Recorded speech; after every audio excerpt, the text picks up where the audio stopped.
जय हिंद दोस्तों, स्वागत है आपका आपके यूट्यूब चैनल स्टडी अनलिमिटेड 07 में। दोस्तों आज हम बात करने वाले हैं एसएससी जीडी के लिए नया टॉपिक जैन धर्म। दोस्तों यहाँ से हर एक शिफ्ट में कोई से न कोई सी शिफ्ट मतलब दिन में 3 से 4 शिफ्ट होती है। हर एक शिफ्ट में आपको कोई से न कोई सा क्वेश्चन यहाँ से मिल ही जाएगा। समझते दोस्तों हम जैन धर्म के बारे में, ठीक है दोस्तों। सबसे पहला पॉइंट बनता है यहाँ पर कि जैन धर्म के संस्थापक कौन है। तो जैन धर्म के संस्थापक है किसको माना जाता है? ऋषभ देव जी को। किसको माना जाता है? ऋषभ देव जी को, ठीक है। अब यहाँ पर दोस्तों एक बात आती है कि भैया कुल तीर्थंकर कितने हुए जैन धर्म में? कुल तीर्थंकर कितने हुए? तो दोस्तों जैन धर्म में कुल तीर्थंकर हुए 24। कितने तीर्थंकर हुए?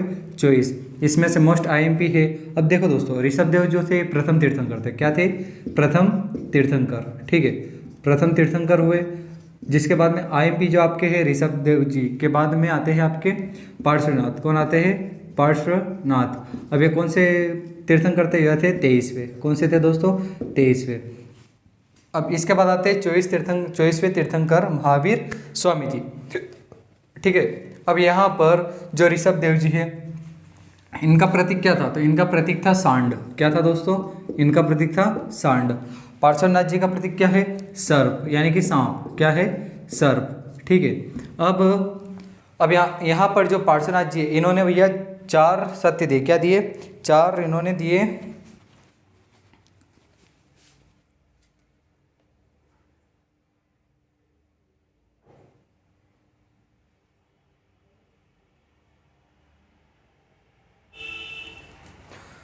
हाँ, तो पार्श्वनाथ जी ने जो 4 महाव्रत दिए, कौन कौन से दिए? जो सबसे पहला इनका महाव्रत था वो था अहिंसा। क्या था? अहिंसा। दूसरा था सत्यवचन। क्या था? सत्यवचन। अब यहाँ पर था अस्तेय और अपरिग्रह। अपरिग्रह। अब यहाँ पर बात आती है अहिंसा यानी कि हिंसा न करना। हिंसा न करना। सत्यवचन यानी कि सदैव सत्य बोलना। सदैव सत्य बोलना, ठीक है। अस्तेय यानी कि भैया चोरी न करना, यानी कि चोरी न करना। अपरिग्रह यानी कि संपत्ति न रखना। संपत्ति न रखना, ठीक है दोस्तों। इतना समझ में आया आपको कि पार्श्वनाथ जी द्वारा 4 महाव्रत दिए गए थे। कौन कौन से? अहिंसा, सत्यवचन, अस्तेय और अपरिग्रह। अब इसमें महावीर स्वामी जी ने एक और महाव्रत जोड़ा था। कौन सा जोड़ा था? वो जोड़ा था ब्रह्मचर्य। कौन सा जोड़ा था? ब्रह्मचर्य। कौन सा जोड़ा था दोस्तों? ब्रह्मचर्य। तो कितने महाव्रत हो गए? 5। अब यहाँ पर जैन धर्म के त्रिरत्न भी है। कौन से? कितने रत्न है? त्रिरत्न है। कौन से? अच्छा, त्रिरत्न से पहले मैं आपको समझा देता हूँ महावीर स्वामी जी के बारे में। अब महावीर स्वामी जी के बचपन का नाम जो था वह था वर्धमान। क्या था? वर्धमान महावीर। क्या था? वर्धमान महावीर। अब इनका जन्म दोस्तों देखना यहाँ पर,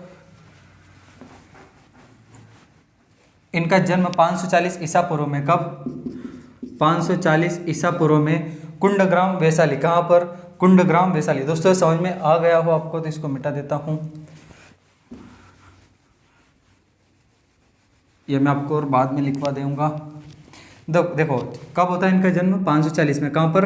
कुंडग्राम वैशाली। कहाँ पर? कुंडग्राम वैशाली, ठीक है।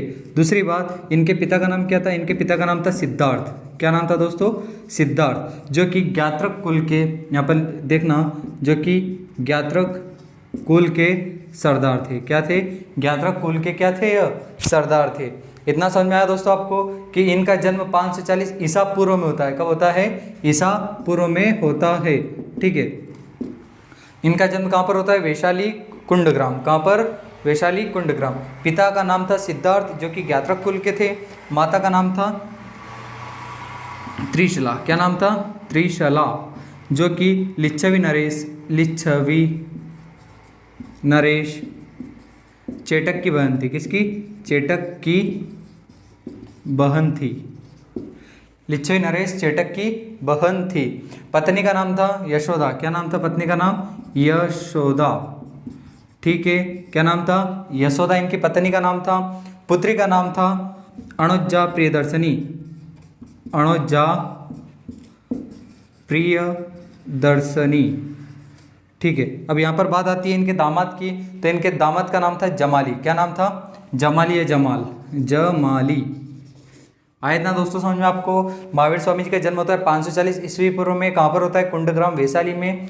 इनके पिता का नाम था सिद्धार्थ, जो कि ज्ञात्रक कुल के सरदार थे। ठीक है, अब माता का नाम आता है, माता का नाम है इनकी त्रिशला। क्या नाम है?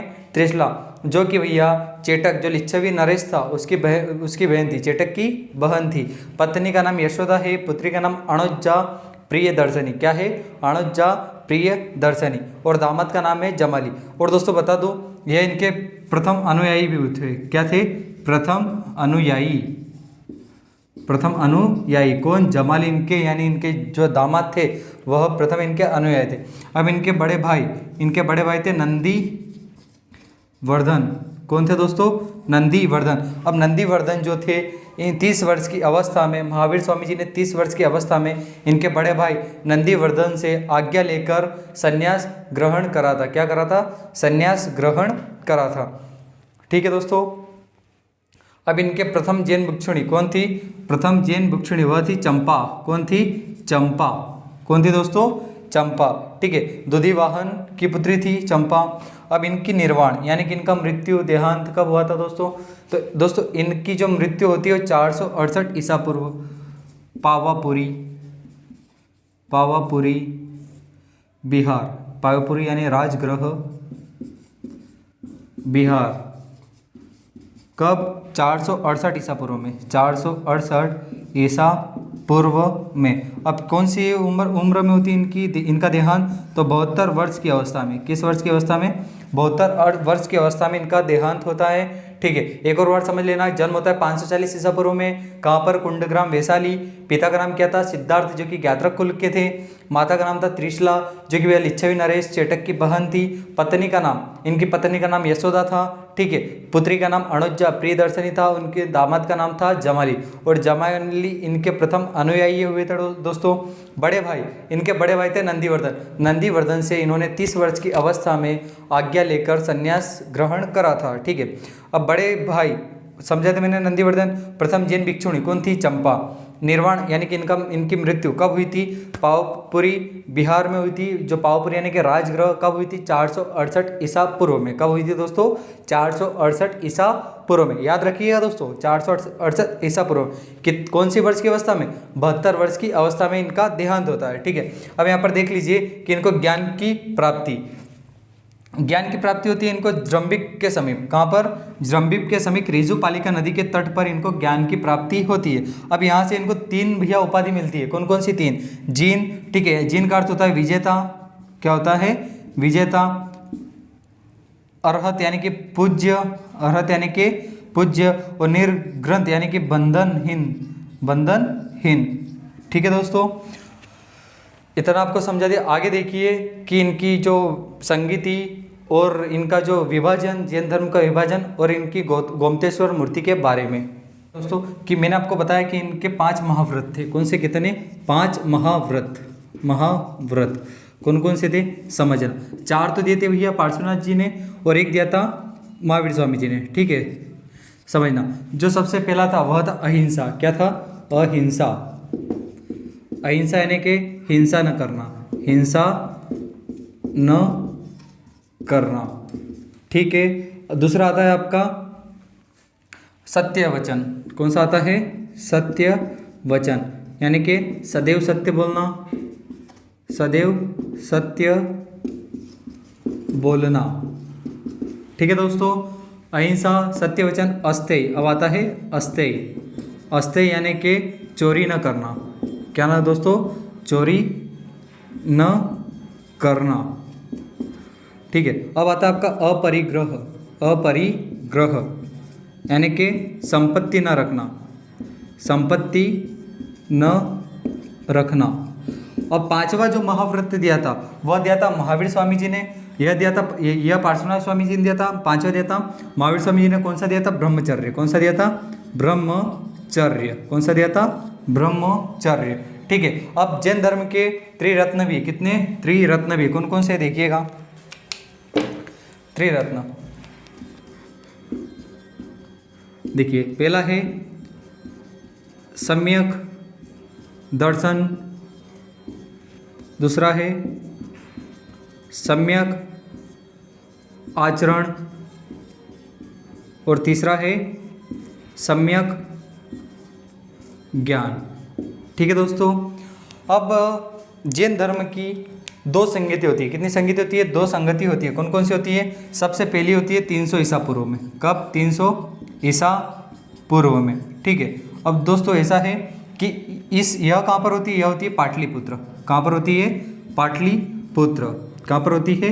पाटलिपुत्र। इसके अध्यक्ष कौन थे? इसके अध्यक्ष थे स्थूलभद्र। कौन थे? स्थूलभद्र इसके अध्यक्ष थे।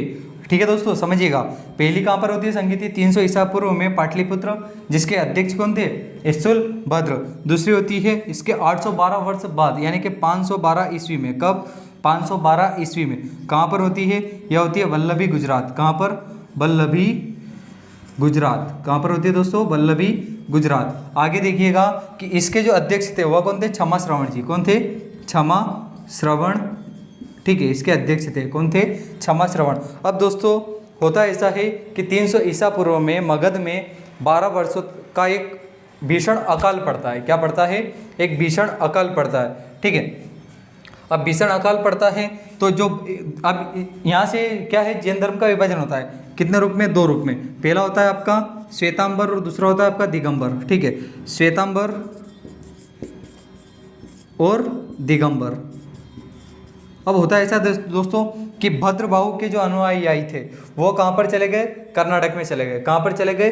कर्नाटक में चले जाते हैं। और श्वेतांबर जो स्थूलभद्र के अनुयायी थे वो मगध में ही रुक जाते हैं। ठीक है।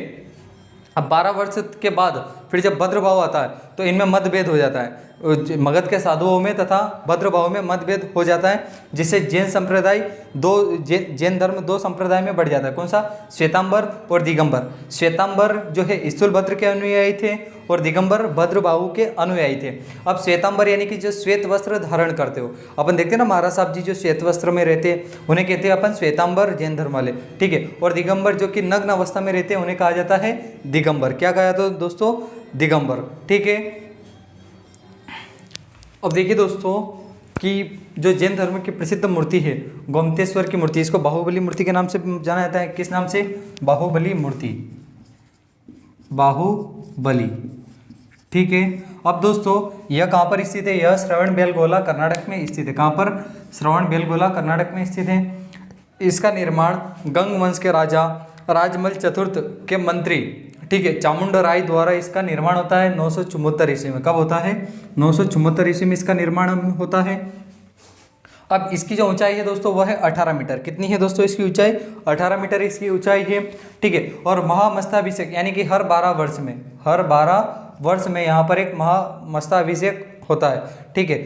कायोत्सर्ग मुद्रा यानी कि यह जो मूर्ति है ना, कायोत्सर्ग यानी कि एकदम ध्यान अवस्था में। किस अवस्था में दोस्तों? एकदम ध्यान अवस्था में। यह अपने आसपास के वातावरण से अनभिज्ञ है। इस मूर्ति को अपन ध्यान से देखते हैं तो यह क्या है? वैसे तो यह एक पूरे एक विशाल पत्थर से काटकर बनी हुई है। ठीक है। अलग अलग पत्थरों से नहीं बनी हुई है, एक विशाल पत्थर से काटकर पूरे एक ही पत्थर से बनी हुई है। अब अपन इसको ध्यान से देखेंगे तो जब ये कायोत्सर्ग मुद्रा में, किसमें? कायोत्सर्ग मुद्रा में, यानी कि एकदम इस अवस्था में है, योग वाली मुद्रा में है। अब यहाँ पर ऐसा देखा जाता है कि इनके पैर में सांप लिपटे हुए। क्या लिपटे हुए? सांप लिपटे हुए। तथा जो चींटियां रहती है ना उन्होंने अपने घरौंदे बनाए हुए। ठीक है दोस्तों। अब यहाँ पर बात आती है कल्पसूत्र की। किसकी? कल्पसूत्र की। कल्पसूत्र। अब इसमें जैन तीर्थंकरों के जीवन के बारे में मिलता है जानकारी। ठीक है। अब इसके रचयिता कौन है? भद्रबाहु। कौन है? भद्रबाहु इसके रचयिता है। ठीक है दोस्तों, अगर आपको वीडियो पसंद आया हो तो लाइक कीजिए, शेयर कीजिए, सब्सक्राइब कीजिए। जय हिंद दोस्तों, मिलते हैं अगले वीडियो में।